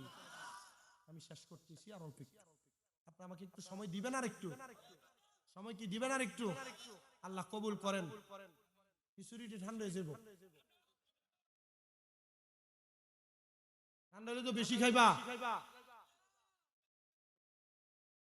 প্রিয় মুসলমান গো, ইমাম কাসেমের স্ত্রী স্বর্ণ চাইছে, রূপা চাইছে, গলার হার চাইছে, কানের দুল চাইছে, কিছু চায় না, চাইছে শুধু পরিচয় দিয়েন শহীদের বউ। আর অনকালার বেরিয়ে জামাই দাঁড়িয়ে রাখ না, কয় তোমার মোল্লা মোল্লা লাগে, বুড়া বুড়া লাগে। এবারে যদি জিঙ্গা কাকা দাঁড়িয়ে রাখ না কি লেগা, তুই আর তোমার ভাবি পছন্দ করে না। আমার কোস্তাতে কইছে ফুটবলের 90 মিনিট শেষ হয়ে গেলে এরপরে কেউ গোল না দিলে কিতা নয়, প্লান্টি কয় না? হ্যাঁ, আমার হুজুরে কইছে যে বেডি কইবে যে জামাই দাঁড়িয়ে রাখলে বুড়া বুড়া লাগে, এ বেডি রে ঠিক ফুটবলের মতো মানে একটা প্লান্টি পারবে। যে বেডির কাছে নবীর সুন্নত ভালো লাগে না, এ বেডি সংসার করার অধিকার নাই। কারণ কালার ফলা বাইন দাঁড়িয়ে রাখে না, সুন্দর মাইয়া হইতো না। দাড়িওয়ালা ফলার ওই মেয়ে পছন্দ করে না, যে মেয়ে চিন্তা করে দাড়িওয়ালা ফলার হলে সিনেমার দাম যেত না। মুসলমান একটু বেশি বসে না ফলা ভাই, আল্লাহ তাআলার প্যারা হাবিবের বংশধর, নবী পরিবার, নবী পরিবার। হযরত ইমাম কাসেম রওনা করছে। ইমাম কাসেম যখন রওনা করছে, প্রিয় মুসলমান ইমানদার, যখন ইমাম কাসেম রওনা করছে, ইমাম কাসেম তার আঘাত করছে, ওনার বুকের মধ্যে 20টা তীর মারছে, 20টা তীর মাইরে ইমাম কাসেম ঘোড়ার পিঠের মধ্যে চড়া দিছে। আশেক তো এটা সুরে সুরে লেখে, আল্লাহ কে মারলো রে মায়ের যতনে রহত, কে কারিয়া নিল মায়ের বুকের জাদু দন, আল্লাহ কে মারলো রে, বলেন আল্লাহ কে মারলো রে মায়ের যতনে রতন, কে কারিয়া নিল মায়ের বুকের জাদু দন, আল্লাহ কে মারলো রে। আল্লাহ কাসেমের লাশ গোরা পিষ্টেতে চড়িয়া আপন জনের কাছে পৌঁছিল আসিয়া। আরে তারে মাইরা আমদারে করলো, তারে মাইরা আমদারে করলো মদিনার ভুবন, আল্লাহকে মারলো রে, আল্লাহকে মারলো রে মায়ের যতনে যতন, কে কারিয়া নিল মায়ের বুকের জাদু দন, আল্লাহ কে মারলো রে। আল্লাহ কাসেমের লাশ স্বজন যখন দেখিল, আসমানে বাইঙ্গা যেন তাদের মাথাতে পড়ল। আরে ঘরেটা ঘরে বাইরে লাগেল আগুন, ঘরে বাইরে লাগেল আগুন, কাশেমের লাগিয়া আল্লাহকে মারলো রে, আল্লাহকে মারলো রে। মায়ের যতনে যতনে কারিয়া নিল মায়ের বুকের জাদু, দন আল্লাহকে মারলো রে। প্রিয় মুসলমান, নবী পরিবারের সব শেষ হয়ে গেছে। 9 মুহররমের রাত্র হযরত ইমাম হুসাইন তাবুর মধ্যে, হযরত সাহারা বানু দুইজন কান্না করতেছে। ইমাম হুসাইন একটু শান্তি নেওয়ার জন্য ওনার স্ত্রীর ডান উরু মুবারক, রান মুবারক উপরে মাথাটা লাগায়া উনি শুইয়া শুইয়া কোরআন তেলাওয়াত করতেছে। ইমাম হুসাইন রাদিয়াল্লাহু তাআলা আনহু যখন কোরআন তেলাওয়াত করতেছে, ইমাম হুসাইন রাদিয়াল্লাহু তাআলা আনহু কোরআন তেলাওয়াত করতে করতে ওনার স্ত্রীর উরু মুবারকের মধ্যে মাথা রাইখা ঘুমায়া গেছে। হযরত ইমাম হুসাইন যখন ঘুমায়া গেছে রে, ইমাম হুসাইন হঠাৎ করে কান্না করতে করতে ঘুম থেকে জাগ্রত হইলেন। হযরত সাহারা বানু ডাক দিয়া কয়, স্বামী আমার, আপনি দি কান্না করতে করতে ঘুম থেকে উঠলেন? ইমাম হুসাইন ডাক দিয়া কয়, শুনো এ প্রাণের স্ত্রী, আমি মারাত্মক বড় একটা স্বপ্ন দেখছি। বলে, কি স্বপ্ন দেখছো? আমি স্বপ্ন দেখছি গো, আমি স্বপ্ন দেখছি আমার আম্মা জান হযরত খাতুনে জান্নাত ফাতেমা। আপনি কি স্বপ্ন দেখছেন? আমি দেখছি কারবালার ময়দানে মরুভূমি, পাথরের কণাগুলা পড়ে আছে, একটা মহিলা চুলগুলা এলোমেলো, সাদা রঙের কাপড় পরা, উনি কারবালার ময়দানের মধ্যে আইসা পাথর কুড়ে কুড়ে সরাইতেছে। আমি স্বপ্নের মধ্যে তারা জিজ্ঞাসা করলাম, কে গো আপনি? উনি মাথা মুবারকের উপর থেকে চুলগুলা সরাইয়া ডাক দিয়া কয়, আমি হইলাম খাতুনে জান্নাত ফাতেমা। ও মা, আপনি কারবালার ময়দান কেন পরিষ্কার করতেছেন? আমার মা খাতুনে জান্নাত ডাক দিয়া কয়, এ বাবা ইমাম হুসাইন, এই কারবালার ময়দানের যে জায়গার মধ্যে পাথরগুলো আমি সরাইতেছি, আগামী কালকে আসরের নামাজের আযানের পরে জামাতের আগে তুমি ইমাম হুসাইনকে এই জায়গার মধ্যে শোয়া কতল করা হবে। ইমাম হুসাইন, তোমার শরীর মুবারকের মধ্যে কোনোদিন একটা মশা মাছি বসে নাই। তুমি যদি কারবালার ময়দানের মধ্যে শুইয়া একটা পাথরের আঘাত তোমার পিঠের মধ্যে পড়ে, আর তুমি যদি একবার শব্দ করো, রাহমাতুল লিল আলামিন নবীর রওজা মুবারকে থাকবে না। তুমি ইমাম হুসাইনের উফ শব্দটাকে বাঁচিয়ে দেওয়ার জন্য আমার নবীজি তোমার কাছে আগমন করবে। আমি দয়াল নবীজির কন্যা খাতুনে জান্নাত ফাতেমা মাওলা আলীর স্ত্রী, তুমি ইমাম হুসাইনের আম্মা জান, আমি এই জন্য কারবালার ময়দান পরিষ্কার করতেছি। ইমাম হুসাইন রাত্রেবেলা ঘুমায় না। হযরতে সাহারা বানু কয়, স্বামী গো, আমি আপনি তো আগামী কালকে যুদ্ধ করার জন্য চলে যাবেন, আমি আপনার উরুর মধ্যে একটু মাথা রাখে আরাম করতে চাই। হযরত সাহারা বানু আরাম করলেন। কিছুক্ষণ পরে হযরত সাহারা বানু কান্না করতে করতে ঘুম থেকে জাগ্রত হয়ে গেছে। হযরতে সাহারা বানু রে ইমাম হুসাইন ডাক দিয়া কয়, সাহারা বানু, তুমিও কেন ঘুম থেকে কান্না করতে করতে জাগ্রত হয়ে গেলা? সাহারা বানু ডাক দিয়া কয়, স্বামী ও ইমাম হুসাইন, আমি কেন কেন কেন গো আমি ঘুম থেকে জাগ্রত হয়েছি জানেন? আমি স্বপ্ন শুধু আপনার মতো একজনকে দেখি নাই, আমি দেখছি 4 জন ব্যক্তিকে স্বপ্ন। আমি দেখছি জান্নাতের একটা খাবারের থালা সামনে সাজানো, আমার মদিনার রাহমাতুল লিল আলামিন নবী খানার থালাটা নিয়ে বসে আছে। আমার নবীজির সামনে হযরত আলী কাররামাল্লাহু ওয়াজহু আমার শ্বশুর আব্বা বসে আছে। আমার নবীজির সামনে খাতুনে জান্নাত ফাতেমা আমার শাশুড়ি আম্মা বসে আছে। আমার নবীজির ডান দিক দিয়া হযরত ইমাম হাসান আপনার বড় ভাই বসে আছে। আমি জিজ্ঞাসা করলাম, ও নবীজি, ও আব্বা জান, ও আম্মা জান, ও ভাই জান, আপনারা কেন জান্নাতের খাবার খাইতেছেন না? তারা আমার জবাব দেয়, এই জান্নাতের খানার মালিক আমরা 4 জন না, জান্নাতের খাবারের মালিক হলো আমরা 5 জন। আরেকজন এখনো আসে নাই, উনি আসলে আমরা জান্নাতের খানা আহার করব। আমি প্রশ্ন করলাম, ও নবী গো, ও মায়ার নবী, এই জান্নাতের খানা আপনারা কখন খাইবেন? আমার নবীজি জবাব দিয়েছেন, এই জান্নাতের খানা 10 মুহররম আসরের নামাজের পরে মাগরিবের আগ মুহূর্তে আমার নবীজি ওনার নাতির নিয়ে ইফতার করবে, এজন্য এই খানা তারা পান করবে। তখন ইমাম হুসাইন 10 মুহররমের দিন রোজা রাখা অবস্থায় ছিল রে। এই জন্য আমরা সুন্নি মুসলমানরা আশুরা 10 মুহররমের সময় রোজা রোজা রাখি।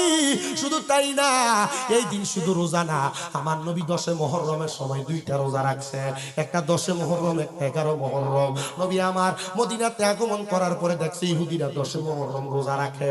জিজ্ঞাসা করে, ওই ইহুদিরা তোমরা 10 মুহররম কেন রোজা রাখো? কয় নূহ নবীর উপরে খানা নাজিল হয়েছে, মুসা নবীর উপর খানা নাজিল হয়েছে, আমরা সেই শুকরিয়া আদায় করে আমরা রোজা রাখি। আমার নবী কয়, নূহ নবীর উপরে, ঈসা নবীর উপরে তোমাদের চাইতে হকদার আমরা বেশি, এই জন্য আমার নবী রোজা রাখলেন। নবী আমার পরবর্তী দিনও রোজা রাখলেন। নবী আমার উম্মতকে শিখাইছে যেন ইহুদিদের সাদৃশ্যর মতো না হয়, মুহররম মাস আসলে তোমরা 10 তারিখ এবং 11 তারিখ রোজা রাখবা। আর আমরা যেই দরবারের বায়াত, ওই দরবার থেকে শিক্ষা হইল 10 মুহররমের প্রথম দিন থেকে 10 দিন টানা রোজা রাখে। যাদের সম্ভব হয় পুরা মাস রোজা রাখে, যাদের সম্ভব হয় তারা খালি পায়ে পায়ে হাঁটে, যাদের সম্ভব হয় ওই 10 মুহররমের 10 দিন তারা কোনো গরুর গোশত মাংস খায় না। এটার কারণটা কি জানো নি রে বাবা? কারণ নবী পরিবার না খাইয়াছিল, সেই শোকটা তারা আহরণ করে, সেই শোকটা তারা ফিল করে, অনুভব করে। নবীর নাতি ইমাম হুসাইন ফজরের নামাজ পড়লেন তাঁবুর মধ্যে, জুমার নামাজ হইল নবীর পরিবারের তাঁবুর মধ্যে। ওই 10 মুহররমে আল্লাহ কিয়ামত করবে, 10 মুহররমে দুনিয়া উল্টে দিবে, 10 মুহররমে দুনিয়া ধ্বংস করে দিবে। ইমাম হুসাইন রাদিয়াল্লাহু তাআলা আনহু ওই 10 মুহররমে উনি যখন জুমার নামাজ আদায় কইরা এবার যুদ্ধ করার জন্য হযরত আলী রাদিয়াল্লাহু তাআলা আনহু তরবারিটা হাতের মধ্যে লইয়া হযরত আমির হামজার বর্মটা বুকে লাগাইয়া মাথার মধ্যে হযরতে দয়াল নবীজি পাগড়ি মোবারক লাগায়া দুলদুল ঘোড়া নামক একটা ঘোড়ার পিঠে চইরা যুদ্ধ করার জন্য কারবালার ময়দানে গেছে। দলে দলে দলে দলে সারি সারি এজিদের দল দাঁড়ানো। আমি পয়রা দেখলাম রে, এজিদের দলের ভিতরে 7000 কোরআনে হাফেজ সব ছিল। সুবহানাল্লাহ বলে, কোরআনে হাফেজ হয়ে নবীর পরিবারের গলা কাটছে। আরে এটা কি ভালো কোরআনে হাফেজ? হাফেজ হয়ে লাভ হইবো? নবীর প্রেম না থাকলে হাফেজের কোনো দাম নেই। 2000 মুফতি ছিল, 2000 মুফতি। কি মনে করছেন খালি মোল্লা দেখলে পাগল হয়ে যাবেন? মোল্লা দেখলে বেশি মুরগি জমা করে খাওয়া উচিত। মোল্লা বুঝে খাবাইও, কথা কয় না, কথা কয় না। যেসা মোল্লারে খাওয়াইবা সাবধান। নোয়াখালীর এক বেডি, বেডি সুন্দর এক নাতিন,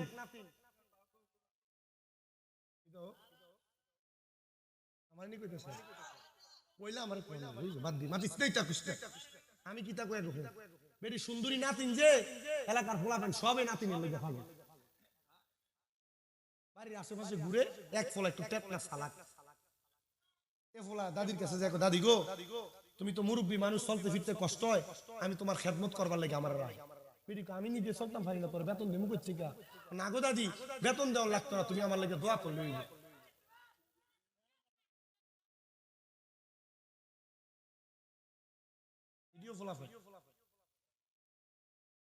আচ্ছা বাদ দেন, ইডির মতো থাক, অসুবিধা হইতেছে আপনারা? আপনারা বুঝতেছেন তো? দাদি কয় আচ্ছা ঠিক আছে, দোয়া দিলে যে তো চলবো, ঠিক আছে তুমি আমার খেদমত করো। তো নাতি তুমি যে আমার খেদমত করবা, তোমার দরকার হইলো তো আমি তোমার ডাক দেওয়া লাগবো, তোমার নাম কি? কয় দাদি নামটা লই যত বেজাল, কয় তোর নামটা কি একটু কষা? ডাক দিয়া কয় দাদি আমার নাম হইলো নাতিন জামাই। নাম কি? তো বেটির ফানি লাগলো, কয় নাতিন জামাই, কয় একটু ফানি দিয়ে যাও। বেটির খানা লাগলো, কয় নাতিন জামাই, কয় একটু খানা দিয়ে যাও। 2 সপ্তাহ টানা বেটির খেদমত করছে। 2 সপ্তাহ পরে নাতিনটার আত্রার ভিতরে এমনি ধরে ডাক দেখো, দাদি তোমার নাতিনটার তো আমার খুব ভালো লাগে, আমি তারে পছন্দ করি, তাই আমার কাছে বিয়া দিলাম। কারে ফোনটা রে, তুই আমার খেদমতের নাম দিয়ে তুই আমার নাতিন লইয়া ফলাই দিয়েছ।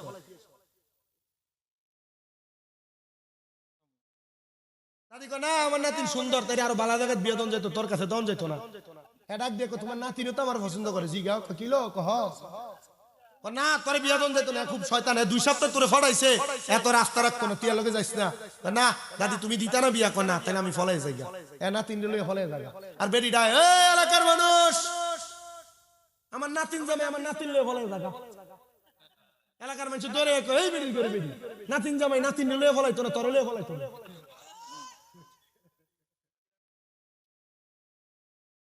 এমন দাড়ি টুপি কোরআনে আবেশ তা মুফতি সাহেব সব ঠিক আছে, তোমার ইমান লয়ে কোন সময় ফলে যাবে ভাই? রমজান মাস হইতাছে, তুমি কেন ভাই? আইই কব তারাবির নামাজ 8 রাকাত, আইই কব মুনাজাত জানাজার পরে দোয়া নাই, আইই কব মিলাদ নাই, কিয়াম নাই, আইই কব কি আর কারবালা, কি আর মুহররম, কিচ্ছু নাই। ইতা মৌলবীর পাগল হইও না, ওই নাতিন জামাইয়ের মতো ইমান চুরি করে লয়ে যাবো, বুঝা পাগল। এই তুমি তো অনেকক্ষণ ডিস্টার্ব করতেছ,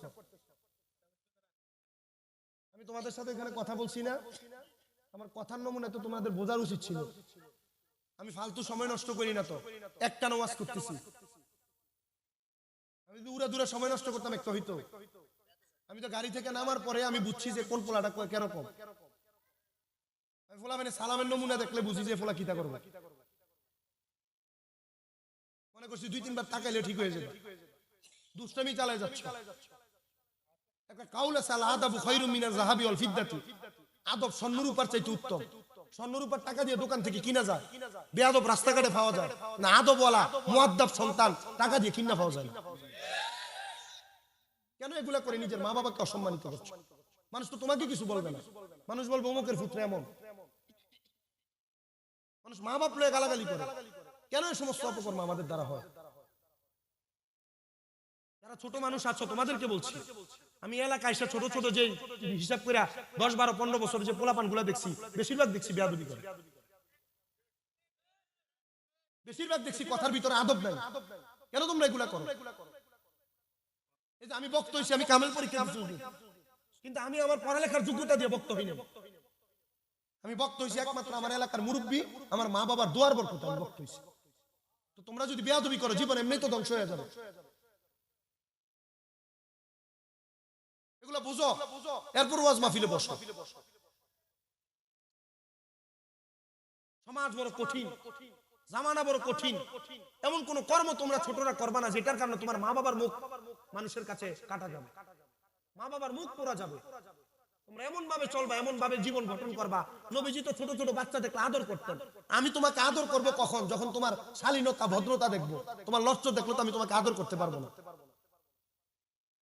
আমি আপনাদের এলাকার অনেক জায়গায় আসছি, যে দিঘির পার, বিষ্ণুপুরের সাইড সহ ওই যে ওই দিক দিয়া অনেক জায়গাতে আসছে, চাবিতলা, এইগুলোতেও চারিপাড়াটা অনেক জায়গাতে আসছি, এই যে আহমদপুর, কুলুমুড়িয়ে আসছি, আমি অনেক জায়গায় আসছি। আমি দেখছি এলাকার মানুষগুলো পরিস্থিতি। আমি অনেকদিন আপনাদের এই সাইডটাতে আসি না। আবার কথা বলতেছি কেন? কেমন? আমি কে কার কাছে বলতেছি কথা বুঝতেছো না? বসেন, আপনারা বসেন, আপনারা বসেন, আপনারা বসেন। আল্লাহ আমাদেরকে বোঝার তৌফিক দান করুন, সহি সমাজ দান করুন, উত্তম বুঝ আমাদেরকে দান করুন। এক কথাই বলে দিছি, আল আদাবু খায়রুম মিনাজ যাহাবি ওয়াল ফিদ্দাত, স্বর্ণ এবং রূপার চাইতে দামি আদব। আল্লাহ আমাদের আদব রক্ষা করে চলার তৌফিক দান করুন। ইয়া নবী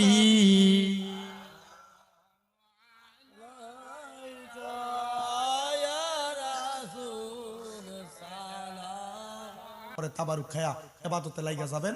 ইবাদতে যখন নামাজ পড়বেন, যদি ঘুম আসে খালি পায়ে বাইরে হইয়া কবর জিয়ারত করবেন, তখন ঘুম চলে যাবে।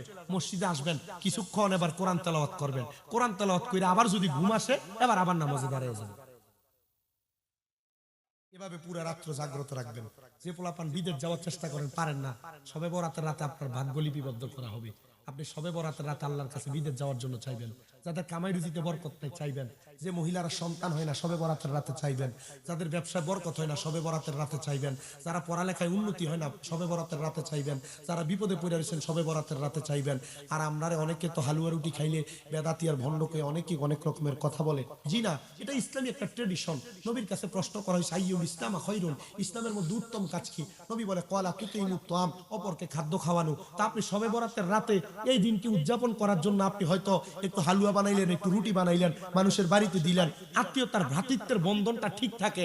আর যে বেটা ফতুয়া দেয় যেটা বেদাত, হ্যাঁ নিজেও কিপটা বখিল, মানুষের খাওয়ায় না, আবার কেউ খাওয়া কেউ পছন্দ করে, ঠিক না? নিজে বখিল, নিজে কেউ খাওয়ায়ও না, খাওয়ানি পছন্দ করেও না।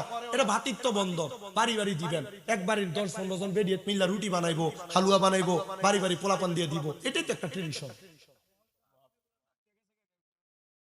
আপনি কোরআন হাদিসে নাই যে আরে জিজ্ঞেন যে বলে কোরআন হাদিসে নাই যে তুমি যে গায়ে জামা কাপড় পিন্দো সিলে নবীজি পড়ছিলি এটা দিবেন এটা কইলই না কইছি যে ইমান সূরা কই না তিনটা এর মতো খাবাইলে লস আছে লস নাই লস লাভ আমি ফতোয়া দিছি না যে এটা আপনার কাছে ফরজ ওয়াজিব সুন্নাত নফল আমি কইছি যে আপনি খাওয়াইবেন খাদ্য খাওয়ানো ভালো কিন্তু বেদাত কই এমন ট্র্যাডিশন দূর কইরা দিয়েন না মানুষ ভুইলা দেব সবে বরাত আমরা ছোট থাকতে সবে বরাত বলতে হালুয়া রুটি করা এরপরে কি কয় দুধের ডিব্বা কাটতে এটার ভিতরে মোমবাতি লাগিয়ে ঘুরতাম পুকুরের ভিতরে মোমবাতি লাগাইয়া এই কি কয় কলা পাতার ভিতরে কইরা গারুইনি বানায় ছেড়ে দিতাম এগুলো বাচ্চারা এগুলো দেখতে দেখতে শিখে আর বুঝে এটা সবে বরাত সবে বরাত বলতে বুঝতাম সবে বরাতের আগের দিন পুরো এলাকার কবরস্থান সাফ করে লইতাম সবে বরাত বলতে পুরো এলাকার রাস্তা পরিষ্কার করে লইতাম এই যে সবে বরাত উপলক্ষে মসজিদে আলোকসজ্জা করতাম এটাই তো সবে বরাত আমরা বুঝতাম এটা ছোট থেকে বুঝতে বুঝতে এখন বুঝি সবে বরাতের রাত ইবাদতের রাত মানে আপনি যদি এটা আস্তে আস্তে বন্ধ করে দেন ফলাইন বুঝছে না সবে বরাত কি ফলাফাইন এটা কি করতো না বুঝতো না বাপমার কাছে কানতাম আগরবাতি কিনুন লেগে টেহা দেওয়া লেগে দাদা দাদির কবরে আগরবাতি দিত এই ফলাফাইন যদি এই ট্র্যাডিশন যদি না শিখান এরপরে ফলা আপনার কবরের কাছে দিয়ে যাইতো না আমরা নাতি নাতি আপনার কবরের কাছে দিয়ে যাইতো না এই সময় 10টি হাতি দিয়ে করবেন যাও একটা আগরবাতি লয়ে যাইতেছে ঠিক কি না আল্লাহ যেন আমাদেরকে পবিত্র ভাগ্য রজনী শবে বরাত ট্র্যাডিশন আর সওয়াবের নিয়তে ইবাদত বেশি বেশি করার তৌফিক দান আমাদের ভাগ্যকে পরিবর্তন করার তৌফিক দান আল্লাহ যেন এই 2026 সালে শবে বরাতের উসিলায় আল্লাহ আমাদের কামাই রুজিতে বরকত দেন আল্লাহ আমাদেরকে বিপদ থেকে উদ্ধার করে আল্লাহ যাদের সন্তান নাই সন্তান দান করে সবাই একবার সূরা ফাতিহা 3 বার সূরা ইখলাস কয়েকবার দুরূদ শরীফ পড়ে মাহফিল আমাদের কুমিল্লা 6 আসনের যিনি বাংলাদেশ ইসলামী ফ্রন্টের পক্ষ থেকে এমপি পদপ্রার্থী হয়েছেন সুন্নি জোটের পক্ষ থেকে অধ্যক্ষ মোহাম্মদ মাসুম বিল্লাহ মিয়াজি উনি বলছেন তুমি যেখানে মাহফিলে যাইবা সবার কাছে দোয়া চাইবা কুমিল্লা 6 আসনে উনি মোমবাতি প্রতীক নিয়ে এমপিতে দাঁড়াইছে আমাদের অধ্যক্ষ মাসুম বিল্লাহ মিয়াজি ভাই আপনারা এই ত্রয়োদশ নির্বাচন জাতীয় সংসদ নির্বাচনে আপনারা ওনার জন্য দোয়া করবেন উনি আপনাদেরকে সালাম দিয়েছেন দোয়া করবেন তো ইনশাআল্লাহ অনেকে অনেকবার আবার তাইরি হুজুর আপনাদের কাছে দোয়া চাইছে এক কথায় ইসলামের পক্ষে যারা কাজ করবে আপনারা তাদের সবার জন্য দোয়া করবেন ঠিক আছে না দোয়া করবেন না আল্লাহুম্মা আমিন اللهم آمين الحمد لله رب العالمين الصلاة والسلام على رسوله الكريم ربنا ظلمنا أنفسنا وإن لم تغفر لنا وترحمنا لنكونن من الخاسرين مبدو দয়াল আল্লাহ একটু রহমতের নজর করে তাকিয়ে দেখেন গো আল্লাহ আল্লাহ খাপুরা মধ্যপাড়া যুব সমাজের উদ্যোগে খবরবাসীর মাগফিরাত কামনায় 11তম বাৎসরিক ওয়াজ দুয়ার মাহফিল সাজায়া এই জান্নাতের বাগান মাহফিলের মধ্যে আমার অনেক দাড়ি পাকা মুরব্বী বাবারা বিশেষ করে ওলামায়ে কেরাম যুবক নওজোয়ান ভাইরা পর্দার অন্তরালে আমার মা বোনেরা আল্লাহ তোমার দরবারে হাত বাড়াইছেন যার হাত তোমার দরবারে মায়া লাগে পছন্দ হয় ওই হাতের উসিলে আমাদের প্রত্যেকের জীবনের গুনাহ মাফ করে দাও আল্লাহ আজকের মুনাজাতের মধ্যে কে জানি হাত বাড়াইছে কার জানি জগতের মধ্যে বাবা নাই যে বাবা রিকশা চালাইয়া মাটি গাইটা মাথার গাম বায়ে ফেলাইয়া পরের বাড়িতে বদলার কিছু সন্তানে মানুষের মতো মানুষ করার জন্য আব্বা রক্তরে পানি বাড়াইছে আল্লাহ আল্লাহ এমন আব্বা যাদের কবরে আব্বার কবর জান্নাতের বাগান আল্লাহ কে জানি হাত বাড়াইছে কার জানি মা নাই যে মা 10 মাস 10 দিন গর্ভে ধারণ কইরা সন্তানের প্রসব বেদনা সহ্য করতে বড় কষ্ট হইয়া গেছে আল্লাহ কার জানি এমন মা কবরে এতিম সন্তান মা হারাইয়া কান্দে মার কবর জান্নাত বানাইয়া দাও আল্লাহ কে জানি হাত বাড়াইছে মাও নাই বাবাও নাই জনমের মতো এতিম গো আল্লাহ আল্লাহ তাদের আম্মায় আব্বার কবরে আর আযাব দিও না মরিয়া গিয়াছেন আল্লাহ ওই আল্লাহ জানার মাওবাফ মাফ করিয়া দেন না গো আল্লাহ কবরে রাজা আল্লাহ যাদের মা বাবা কবরে তাদের মা বাপরে মাফ করে দাও। আল্লাহ যাদের মা বাবা বেঁচে আছে হায়াতে তৈবা নসিব করে দাও। অনেকের মা বাবা অসুস্থ, পরিপূর্ণ সুস্থ করে দাও। অনেকের মা বাবা বেঁচে আছে সুস্থতার নিয়ামত দান করে দাও। আল্লাহ